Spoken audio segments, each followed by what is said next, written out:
Hello and welcome to Tell Me About Your Game. I'm your host, Jeff Kunkel, and this is a show where we interview new board and tabletop game designers to help them get exposure for the projects they're working on. And today we have Ryszard Tokarczuk, the designer of Cacophony. Welcome, Richard, and welcome to the show. Hello, Ryszard Tokarczuk in my native pronunciation, Richard for the ease of communication. And indeed, today I want to tell you about the game that I'm making since 2 years or so. It's still in the development. So the game we're talking about today is Cacophony. Why don't you give us the quick elevator pitch about the game? What's it about, and what's it feel like to play it? So the slogan that I came up with is command and chaos in the hoplite battles. The game is about ancient Greek hoplite tactical battles, and the pitch goes that it's a game with a stress on command and control. You have to create a plan, you have to give out orders to your units, and when you see the action unfold, and you have to try to adapt as long as your soldiers can still hear you. This hear you part is important for me because I'm trying to create a game with a noise, with a noise mechanic about which I will be talking a little bit. It's it's an attempt of making a war game about hoplites, about ancient Greeks, but slightly different in a slightly different way that it has been done so far on the market. Okay, so what made you decide to make this game? What was your inspiration? What grabbed you and said, I need to make this game? Unfortunately, dear audience, I declare myself as a wargamer, which means many things, however you understand this term. But I have been playing war games for more than a decade now, and throughout my time in the hobby, I always heard that ancient Greek battles, ancient Greek warfare is a boring thing where you have two lines of people arrayed against each other and they go smash smash, and one side gives up, and that's the game. So the war games that we have on the topic, they are basically kind of the same. Two lines of people of heavy infantry go against each other. And the unfortunate part is not only me being wargamer, but I have spent some time at university on classical degrees, which means that I have some education in the regard. And when you go through the historical sources, you can find many interesting quotes or statements about the warfare coming from ancient Greeks. And in the Life of Marcellus by Plutarch, there is a statement, one quote from Theban general Epaminondas, who said that one of the plains in continental Greece is like dense floor of Ares, god of war. Dense floor in ancient Greek text, it's the word orchestra being used, which means specifically a space where in the theater a chorus dances. So in short, this quote remained with me throughout my academia years, and the idea of a tactical battle that can be represented as the organized movement, dance like movement of units through the map. This is something that gave birth to the idea of this game.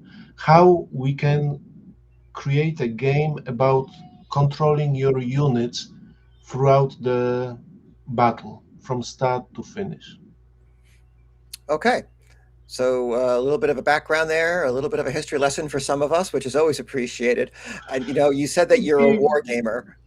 So is it safe to assume that this is a game that is targeted to war gamers, that they are the target audience? Yes, yes. It's one of the possible questions that I can be asked is what age it is it appropriate? I don't think, unfortunately, in terms of the ages. I think in terms of interest in the topic. Hmm. So for this reason, anyone that would be interested, I hope, would find this game engaging. The audience, as a designer, unfortunately, I am a designer that creates a games that he himself wants to play, that I want myself to play. Uh, yes, yes. If anyone would be interested in slightly different take on tactical warfare, if anyone is interested in the um, hoplite battles, 5th and 4th century BC or BCE, if you prefer, this is the game. And So, no, go ahead. I'm sorry. yes, because the basic principle is to put a player in the overall commander situation. You do not have to worry about how every single unit actually performs on the battle. You have to think long scale, big scale, can deal with the big scale picture, how to arrange your units on the battle, what orders to give them, and when to try to change them. So you said that you designed this game, you design games that you want to play, and you framed that as it's unfortunate. I have to say I think that if any designer is not designing a game that they want to play, they are probably doing something wrong, because if you're not going to enjoy your game, it's going to be very hard to convince anyone else, I think, to enjoy that it should be enjoyed also. And it would make testing also more difficult for the That's true. It'd be designers much if more they do unpleasant not want to experience. touch their own prototypes. In this particular case, and I will maybe this will be of interest too, this in a moment we will see the visuals in this design, because I do not have enough financial means to use artists, external artists, and request art, and I do not want to use AI. So the visual decisions in the prototype that we will see today are on me. I am not professional visual graphic designer by any shot, but when I was creating this game, one thing that was part of the designing was also trying to come up with functional and visually appealing components. Whether I have succeeded is another question. But this approach, for me to follow some ideas like this noise mechanic mentioned earlier, gave me the opportunity to pursue anachronistic visual elements in the game about, well, ancient Greeks. Suddenly we have a game with speaker symbols, which you may remember, which modern people are familiar from their devices, computers, tablets, and like, but they are in this game as well. And it's still, the war game about the hoplites. I mean, that the form versus function discussion in board gaming is eternal. Whereas it might not be thematic, but if it helps the players grasp the mechanics, that may be the better approach. So we will definitely get into the noise mechanic in a little bit, because that is one of the more interesting aspects of this game. But before we get into that, I do want to ask you, what other games, board games, video games, or whatever, did you draw upon as inspiration for Cacophony? What were some of the So games that you look to for ideas? there are some specific titles, and the audience may be familiar with them already. And if not, it happens because those are really war games. And you may be familiar with works of Dr. Philip Sabin, who created a game or maybe a book with a game called Lost Battles, Oh, which is the sort of generic system allowing to replay the battles of antiquity, not only Greeks, not only Romans, but even Byzantines, I think, fit into this. The Lost Battles uses the tile-based map, uh, uses the units that have physical dimensions. They play gameplay purpose. Basically, units are attacking across the borders of the tiles, and if you cannot fit enough counters, you cannot attack with that many people Oh, across that space. And this concept is certainly present in the Lost Battles.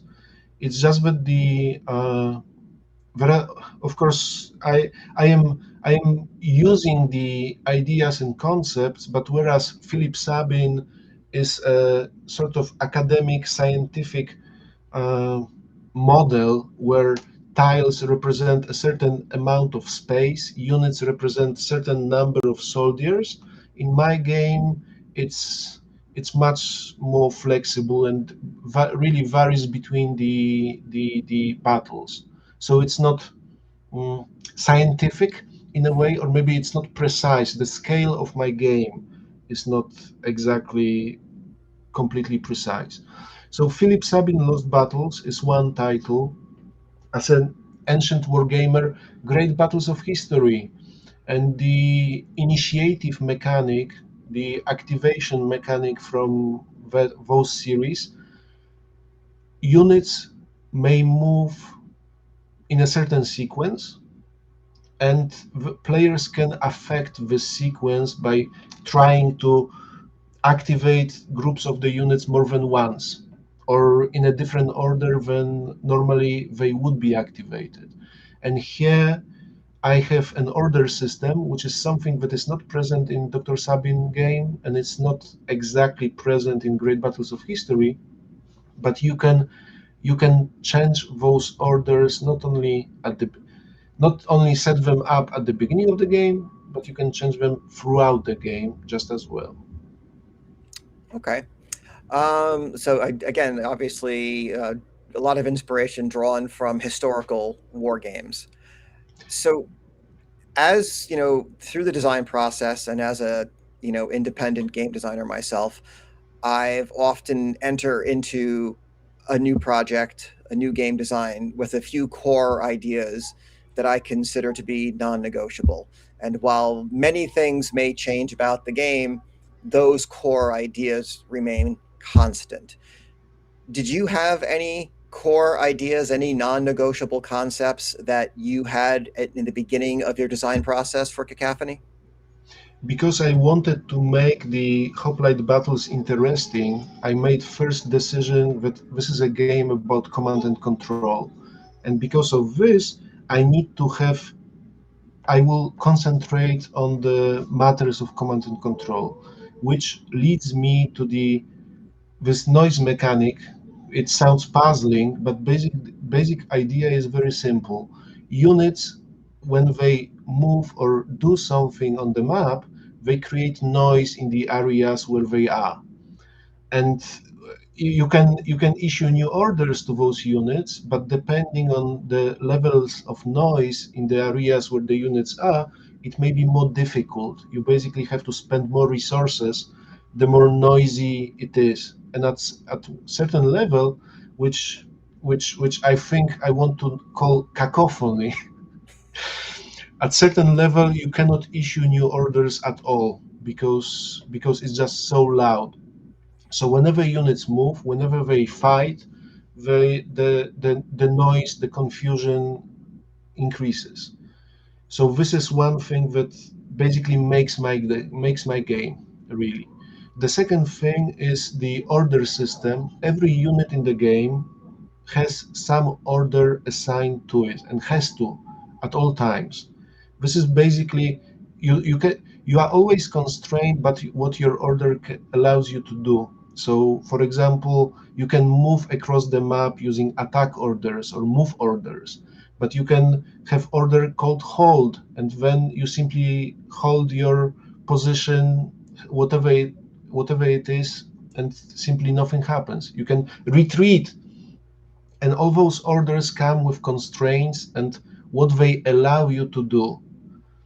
Uh, this means that for me, as the independent designer with a limited playtester group, it's really easy, relatively easy to solo the game, because if all the units on the map on both sides have assigned orders, I can just sort of autoplay the game, only deciding from time to time that I want to change the orders. And this is last and final thing that I want to stress. Noise mechanic, the system of orders that constrains what your units are doing during the game, and the possibility of player to step in at the moment of their choosing and trying to change those orders with something new, with new orders to adapt to the developing situation on the map. So it sounds like the noise mechanic is really filling the role of what often is implemented in war games, such as the fog of war. So it's not obviously the same as fog of war, because fog of war is indicating that there are certain things you don't know, but it does introduce that level of complication and command and control. So, a lot of war games that I've played, they've always been like, if I want this unit to move from A to B, I can always move that unit from A to B. It's going to do it exactly what I tell it to do, and I never have to worry. So the noise mechanic is introducing a level of uncertainty. It sounds like, meaning you may not be able to give orders for certain units because there is such chaos in their surrounding. There's no possibility to change their current orders. Is that correct? It's almost correct. However, the order Check. Oh, system sorry. that is, no, don't worry, because my explanation wasn't exactly clear either. The As long as the unit has order assigned, for example, attack, it will keep on attacking. It will Right. keep on moving in a straight line and fighting with any enemy that they will encounter. But the noise mechanic doesn't diminish the ability of the unit to fight. It fights the same Right.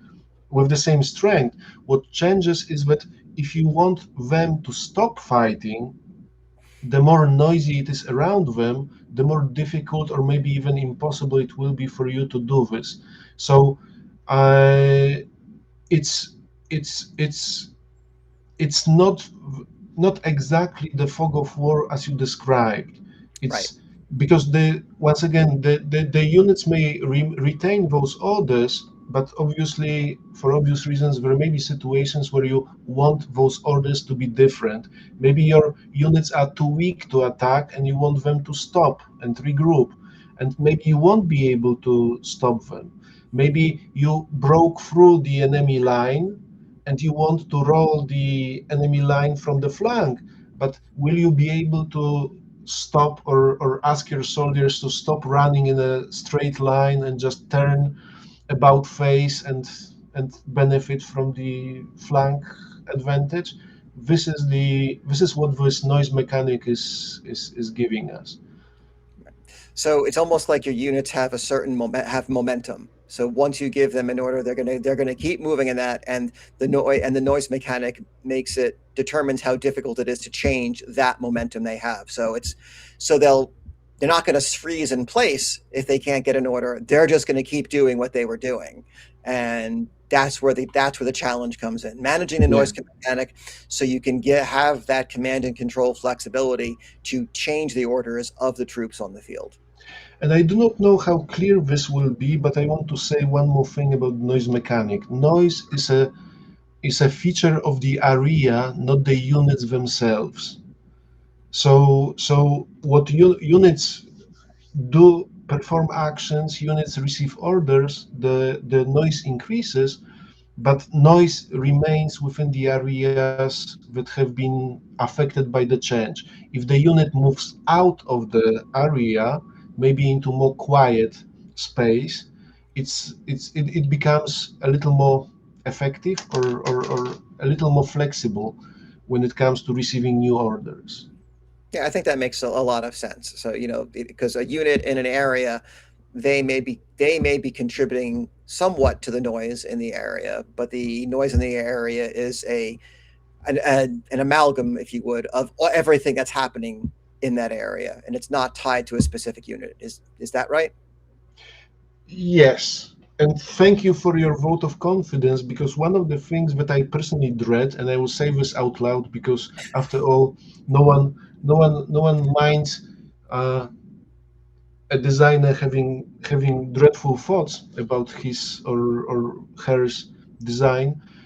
One of the things that I didn't hear from my feedback among the people who have been exposed is how well this noise mechanic reflects their expectations to the board game representation of the ancient warfare. And because the scale is so abstract and the it's also not physical scientific model of propagation of the sound through the environments either. So whether this will satisfy those hardcore fanatics of hoplite ancient Greek warfare, I haven't heard from them. Who So knows? So that raises a question I have. Having played, I'm not primarily a war gamer, although I have played a number of war games, both from ancients and then up through World War II. Where would you rate the complexity of Cacophony um, in the war game space? Because there are some fairly easy entry level games, and again, I'm thinking of things like Memoir 44, which is a very light entry Yeah. into the World War II space, and then all the way up to the very complex GMT war games that are produced, which have 80-page rule books and require extensive study to even start playing. Where would you place Cacophony on that continuum? The easiest way is to use titles that may be Sure. familiar to the audience or may not. And I mentioned Lost Battles by Philip Sabin, and I think that this is relatively similar to what game by Dr. Philip Sabin does. It's certainly more than Memoir 44. It's maybe I'm thinking about Command and Colors. So the Okay. Ancients and other games from the series by Richard Borg, it's it's a little more complex than that, but not too much. If the listeners are familiar with Great Battles of History, even simple or regular series rules, it's easier than that, or should be easier than that. I say I say should because it's my personal opinion, and it's maybe it's not. Maybe it's a little more complex than Command and Colors Ancients. Uh, yeah, yeah. So I I think think that's this is fairly good. That seems like a fairly good. I mean, I know Command and Colors Ancients. It's part of the Richard Borg series, which actually Memoir 44 was one of the very first. Yeah, if I think it actually might have been the very first Command and Colors um, system, even though it wasn't marketed that yeah. way. So if it's a little bit more complex in Command and Color Ancients, it sounds like it might be on either the middle lightweight range or maybe medium, maybe lower on the medium weight range. And if I may continue with this example of Command and Colors, because Oh, Command go and ahead. Colors is a card-driven game, which means that your units can do whatever the card that you play allows you to do. You still have some choices, but you basically are limited to what is on the card. This game, Cacophony, is not really card-driven game, even though cards are present here. Cards play here a different role, which is basically allowing players to change the situation on the map throughout the game. You set up the game, you put your units on the map in any fashion or almost any fashion that you want, you give them orders, and then you let them loose and the game officially starts. But from my perspective, because this is a game where you are being put into shoes, sandals of the overall commander, you have to decide how to array your forces, what orders to give them, what initial orders to give them, and when to step in. And for me, in Cacophony, the cards that I have in the game, this is where the complexity comes in, because it's up to players to decide when to use the cards, how to use those cards, and what to do with them. It's from this perspective, it's more complicated than Command and Colors and Memoir 44, where you play the card and you basically do what the card allows you to do, Right. and So you then mentioned something the happens. cards. So you mentioned the cards. It seems like a good time to start review some of the cards in the game. Very well. So right now we have on the screen a green card with a one on it. Why don't you tell Yeah. us a little bit about this card? So this is a good moment also to say that the artwork is not final. It's every decision that you see here is on me, and maybe it's just not so clear. Basically, the what we have here is the one of the cards, so-called signal cards, that allow you to issue to the new orders to group of the units. It's the card with the value of 1, and we see this one in the top left corner, and we see also +1 in the top right corner. This is the noise counter with the green color. It basically means that you play this card to change the order in one area, and the noise level in this area, when this happens, increases by 1. The little diagram that is visible in the middle of the card with the red square shows that this change of the noise level happens only in the affected area.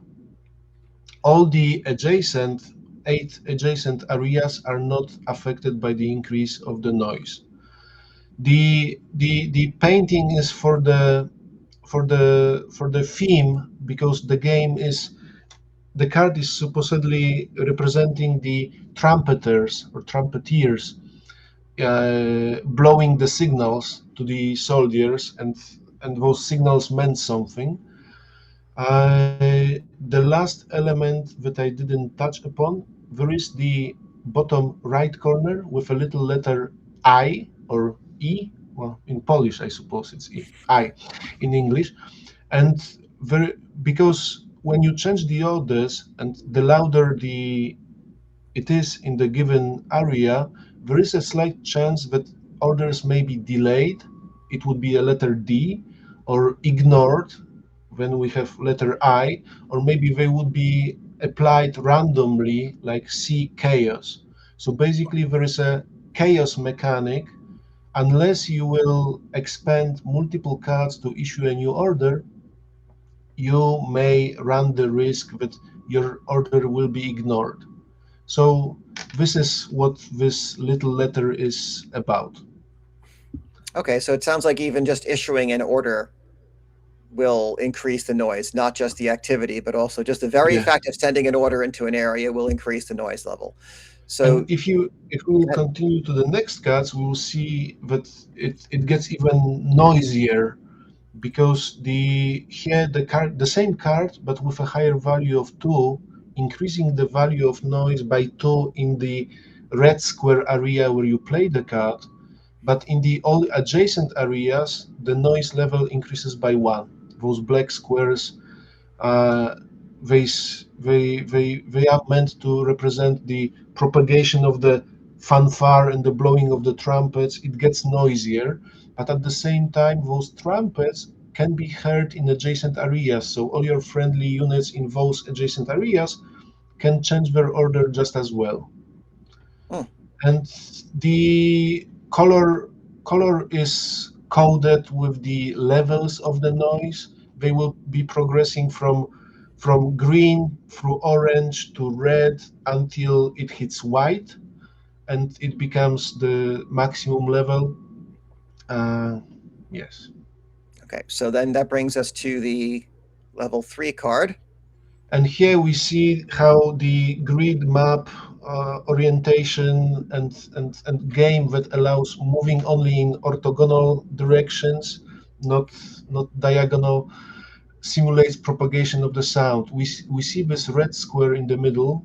The card allows you to change the order in all marked areas, but the center area increases the noise level by 3. The black square areas increase the noise level there by 2, and those gray areas at the outskirts, mind you, not they do not surround the black squares completely. They change the noise level by 1. Here, because we see the third card, it's important that it's a basic rule that when you are trying to issue the order, the noise level in any of the affected areas cannot reach the fifth maximum level. You can go on to fifth, but if playing one of those 1 to 3 cards would bring you higher than fifth level, this card cannot be used, this order cannot be declared or cannot be issued. So for this reason, low value cards allow you to change order in one single group. The bigger value cards allow you to change orders maybe in your entire army, but if part of this army is already engaged and there is some scuffle going on, maybe you simply won't be able to use those higher value cards anymore. Okay. Is there a way for the noise level in an area to reduce? So by the end of every turn in the administrative phase, if the area does not contain units who are actively fighting or that are engaged in game terms, the volume drops down by one in such areas. So with every turn, normally the volume goes down by one. Okay. All right. So if nothing's happening, nothing new's going on, the noise level will gradually decrease on its own. Yeah. Uh, so I'm guessing there needs to be some sort of balance that if you keep sending orders into the same area, it will eventually become impossible to give orders there anymore, and you need to give it time to settle Or if down. you are, yes, if you are, for example, fighting with heavy infantry, the combat mechanic is so that it can end up often in the stalemate between the heavy infantries. So once they fight twice, usually the noise level in their areas maxes out, and it's very difficult to call them back, to ask them to disengage, or if they will break through the enemy line, to turn to face the other wings of the enemy or elements of the enemy line. And this is exactly what this design is about. And Okay. also on the next card, also the card that allows you to change orders, but this one is closely correlated with the presence of your leader counter in the army. Mm. They can issue orders where they are, or if players want to do this, they can send a herald, a sort of leader, but working at a range, to do exactly the same. Affect one area and try to change the order. The symbol of the banner with helmets here is important. Everyone can play this. Uh, all armies present in the Mm. game can play this, and the leader card doesn't have numerical value because using it always increases the volume level by one. And what is very important for me and for the design, you can use this card even in the maximum level of the noise areas, or maybe Mm. the areas filled up with cacophony. Uh, there is a consequence to this, but this is the only card that allows you to try to issue new orders in the most noisy areas, which means that you have to use your leaders or leader to do exactly that. Leaders are Okay. important, in short. Okay. Interesting. Yes, they definitely have. They then almost provide like a mobile command and control to get into those areas that are in the most chaos. So you still have some way to manage your troops there. The challenge is that there is only one leader, so you cannot really use them everywhere. But yes, this is Oh, exactly the intention. interesting. Okay, so now we will hop over to the Athenians card. So Um, so there are four armies present in the game. There are blue Athenians, yellow Thebans, red Spartans, and black Persians. May Persians forgive me for associating them with the black color, but I thought that this is the most distinct when you try to come up with four colors for four separate forces. Anyway, every army has a special rule that is not present here on the card, and every army has a special ability card, which we see here in the form of Athenian example.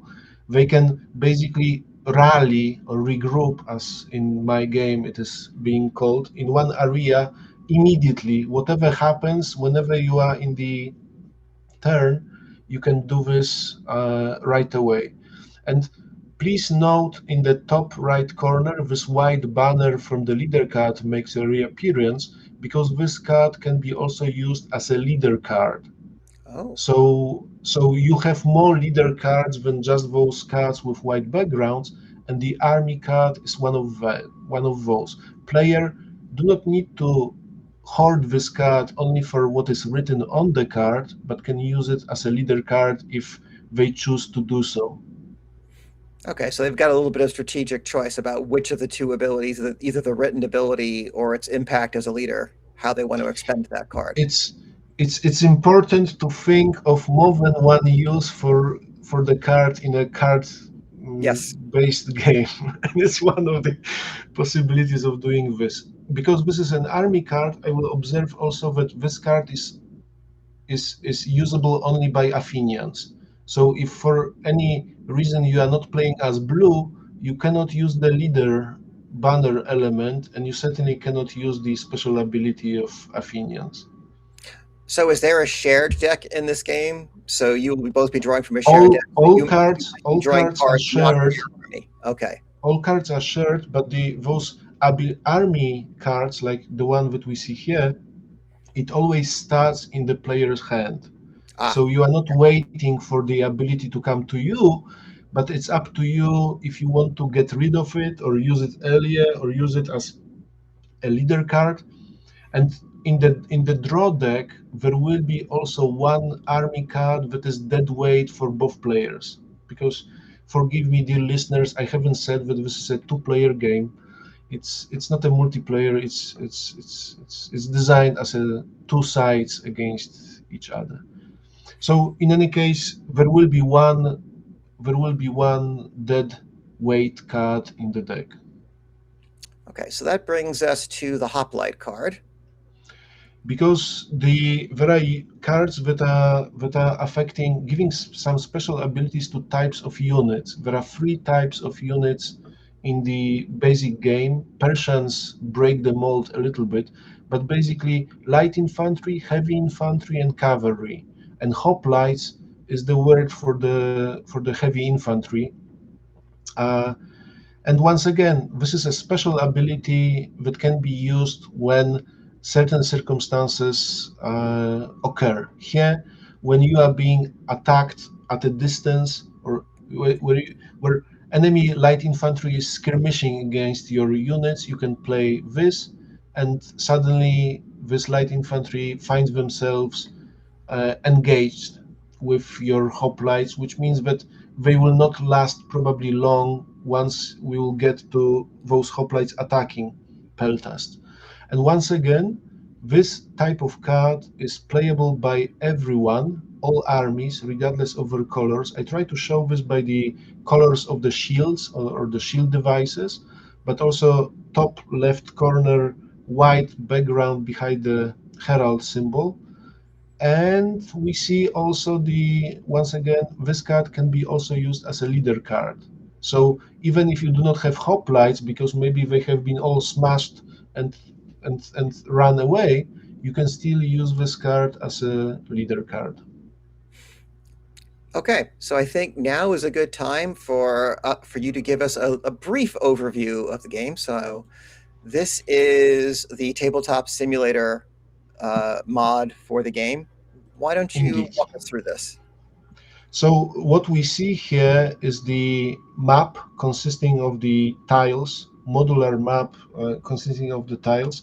And what I have set up is the learning scenario for one of the battles of Thebes against Sparta, Battle of Tegira, 375 BC. It may be more important for the fans of the period if I will say that this is the first battle where Sacred Band of Thebes, those famous 300 soldiers or 150 couples, fought against Sparta and they won. So the I try to use this scenario to show the basic mechanics and the order system and card play. we see here that there is 30 cards in the draw deck, and this is not going to be a playthrough of the entire scenario, but I just want to show how usually the game that is set up looks like. There are units arranged on the map. One one player is called first player. It's basically an initiative marker, but but for certain reasons, the name initiative, people think that it's always good to have initiative. No, in this game, it's not about who is more advantageous. It's who goes first in various stages. And in this case,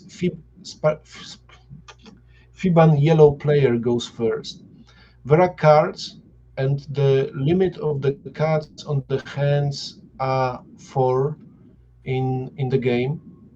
They are pre-arranged for the demonstration purposes. They can be randomized, but we can see that Fibans have one so-called event card. This is basically play the card to get the effect listed. We have this one signal order. We have Fiban army, and we have leader card. Spartans are less flexible. They have their special ability, but also 1 to 3 cards. And in this game, because we are playing something that I call scenario, certain decisions are made for the player already. So I will just zoom up because I want us to see that this group of Theban soldiers, they have arranged, they have assigned attack order to them. This single unit of Sparta to the bottom in front is also assigned with order attack, and the 2 units to the left, they have order move.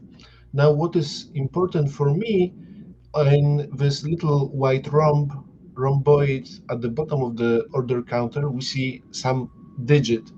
Here, in all cases, it's 1. It's a rank of the order.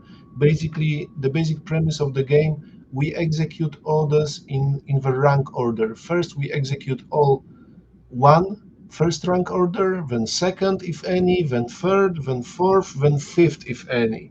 And of course, if all the orders are resolved on the map, we do not have to check for the next ranks. We simply end the turn and we reset for the new one.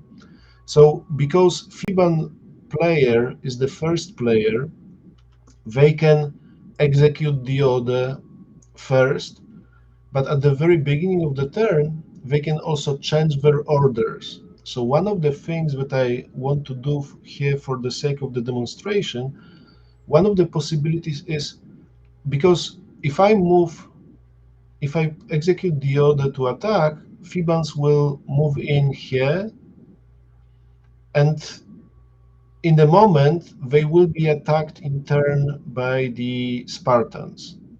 So let's do some delaying tactic.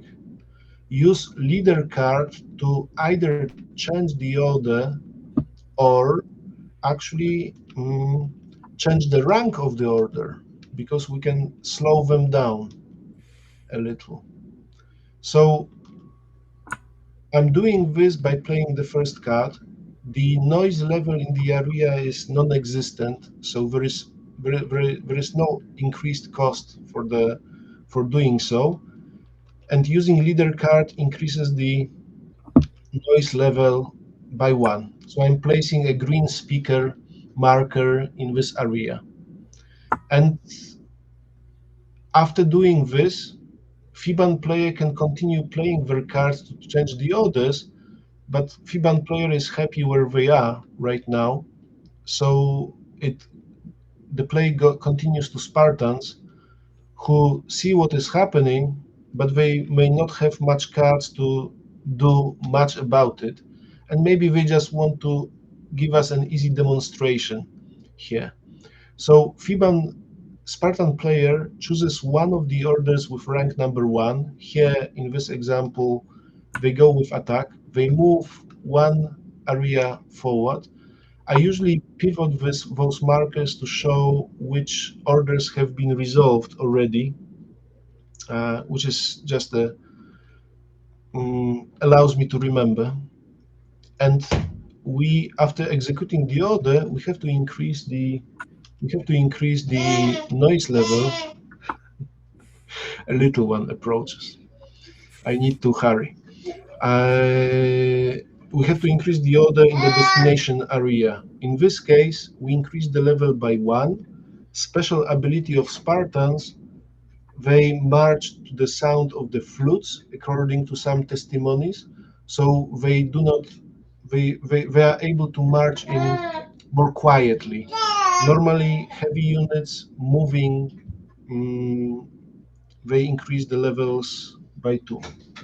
So this is what is happening. The Thebans do not have rank number one anymore, so Spartans perform move order. When you move, you can pivot by one edge and move, or move and then pivot. Because Thebans are here, there is no reason to do this, to turn yet. So those Spartans simply move. And now all orders with rank number one have been performed, so we can perform the execute the order of rank number two, which means that those units here, they attack across the border. They cannot, in the game, you cannot share the area with your enemy. You have to attack them, you have to push them through. So whenever we arrange the units like this tells us that they have been engaged. They are kind of pinned down by this border. And by the way, you will see that the size of the unit counters are so that you cannot attack with more than 3 units across a single border. Here it's 2 versus 1, and then regardless what will be rolled, the combat results will increase the noise levels by 2 in both areas. So I'm updating this right now. And if we turn to the right of the table, there will be attack table.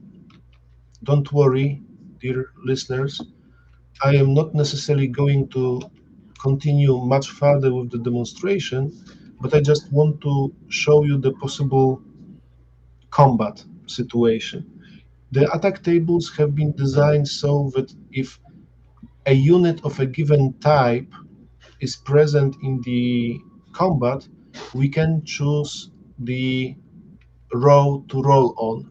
Here, Thebans are attacking with hoplites and with cavalry, so they can roll on either. The hoplites are the most effective force, so it makes sense to roll on the top one. We have to use the modifiers, which are here. Uh, what is what is important is the white number of the present attacking unit, -1. If there are more units attacking than the defenders, there is one more unit. Morale difference, I wasn't talking about the digits on the counters, but trust me, the morale is the same, and the presence of the leaders on both sides will negate each other. So we basically roll a d6, we deduct 2, and we read the result. From 2 to 0, we see that the result is nothing for the attacker to the left of the slash, to the right, push and weakening. Push means that they stop being engaged. Weaken means that they need to be flipped to the other side. And pushed hoplites, they receive a special marker apart from this. So because they are being pushed and there is no other units to fill in the line, Spartans are being pushed away one area further. and there is a little more noise being created because of this. And the victorious Thebans, the other marches with Spartans, the victorious Thebans advance after combat, and suddenly they are here. So this is how the game basically plays. Now the question is open whether, for example, Theban player has a leader card to change the order in a moment, to change this attack order to move order, so they can rotate and prepare to attack the Spartan hoplites, remaining Spartan hoplites from the flank. Or maybe they want to continue attacking, continue pressing against this hoplite that is pushed away and is weakened. So this is the name of the game here. You have to use the order system to prevail against the opponent, and maybe the cards will give you the opportunity to do exactly that. Okay, well, thank you for that overview, Richard. It looks very interesting. I do have one quick question.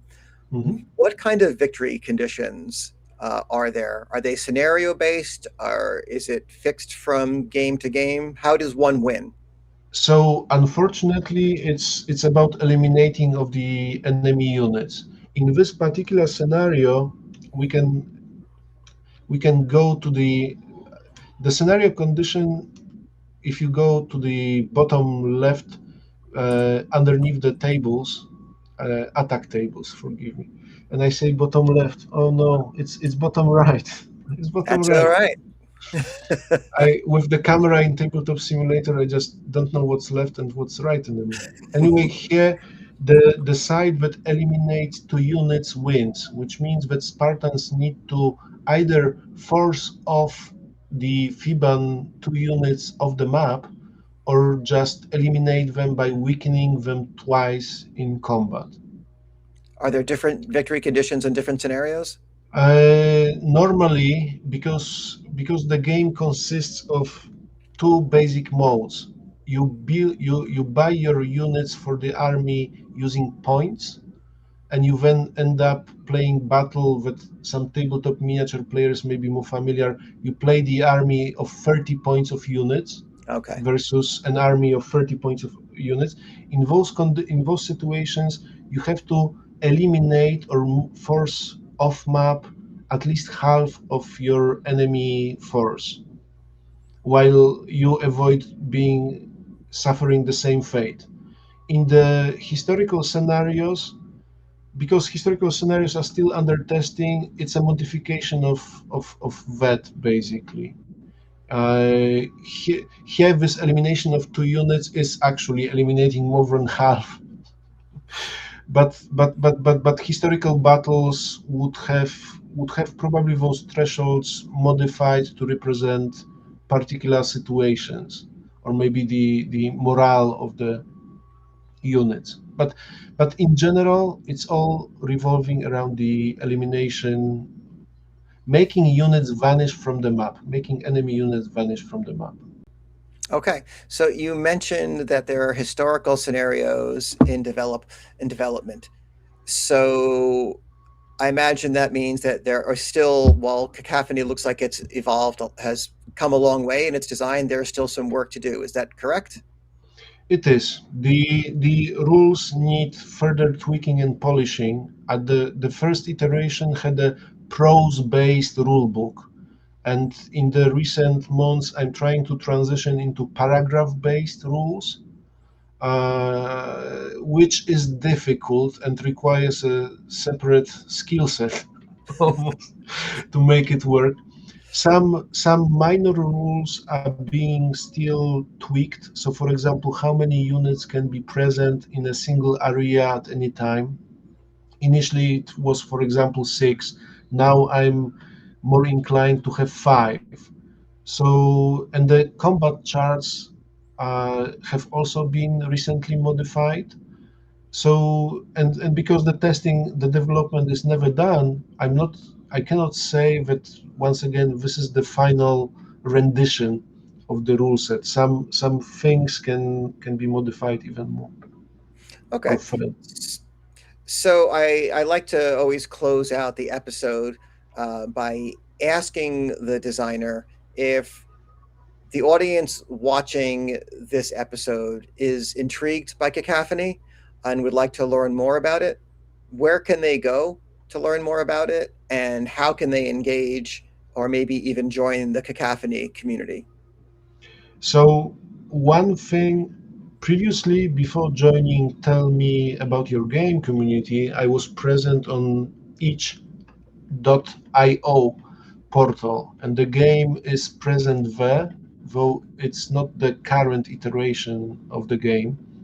Still, the files for print and play and the link to the tabletop simulator module is present there. I am present on Discord, and there is a channel dedicated to all the designs that I am responsible for. I am present also on Board Game Geek. The the most important thing is the current iteration that I'm demonstrating here is not exactly publicly available because it's still under the development. So the easiest way would be to contact me through Reddit, through Discord. The links, I believe, for the Discord channel will be present. I do not have them handy, I'm afraid, right now, but they will be linked to the video, certainly.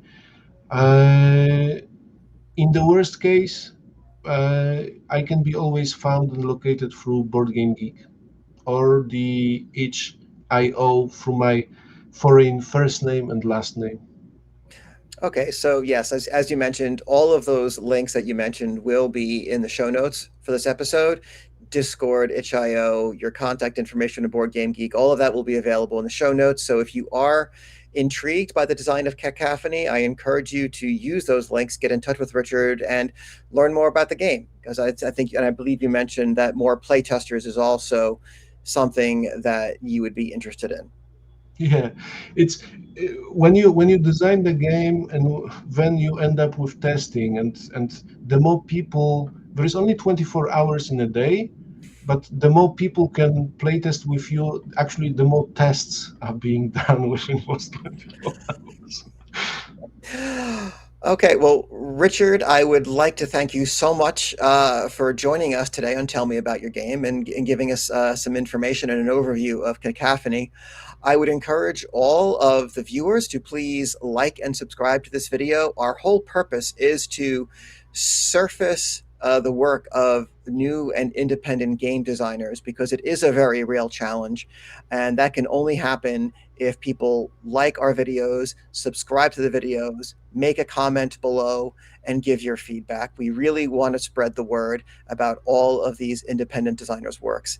And my last thing I want to say is we are not just a podcast. We are, as Richard said, a community. We have a Discord server that is exclusively for new and unpublished board game designers where everyone can converse, share ideas, play test each other's games if they're available online, and really support one another. So if you are an independent designer, I encourage you to reach out to me. My contact information will all be in the show notes. So again, thank you, Richard. Thank you to everyone, and everyone have a great day.